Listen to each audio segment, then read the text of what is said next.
எங்க அம்மா கிட்ட இருந்து நான் கத்துக்கிட்டது உங்களுக்கும் சொல்லித்தரேன். இந்த மாதிரி ரசம் வச்சு சாப்பிட்டு பாருங்க.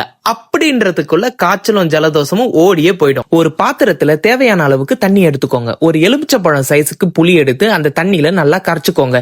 சின்ன சைஸ் தக்காளியா இருந்தா ஒரு 3 எடுத்துக்கோங்க. அதையும் அந்த புளி கரைச்சலோட சேர்த்து நல்லா பிழிஞ்சுக்கோங்க. அப்புறம் ஒரு கைப்பிடி அளவுக்கு நல்லா நறுக்குன கொத்தமல்லி தழை எடுத்துக்கோங்க. அது கூடவே ஒரு ஸ்பூன் மஞ்சள் பொடியை சேர்த்து நல்லா மிக்ஸ் பண்ணிக்கோங்க. அப்புறம் ஒரு ஜார்ல ஒரு ஸ்பூன் மிளகு, சீரகம், தனியா பொடி, 2 வரமிளகா, காஞ்ச கருவேப்பிலை, அது கூடவே 7 பல்லு பூண்டையும் சேர்த்து நல்லா அரைச்சுக்கோங்க. திரும்ப ஒரு பாத்திரத்துல நல்லெண்ணெயை விட்டு கடுகு, வெந்தயம், வரமிளகா, கருவேப்பிலை சேர்த்து நல்லா வதக்கிக்கோங்க.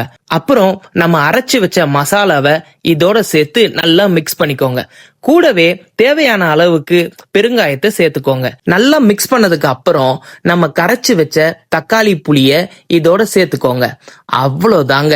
நல்லா ஒரு 10 நிமிஷம் கொதிக்க விட்டு எடுத்து சாப்பிட்டு பாருங்க. அல்டிமேட்டா இருக்கும்.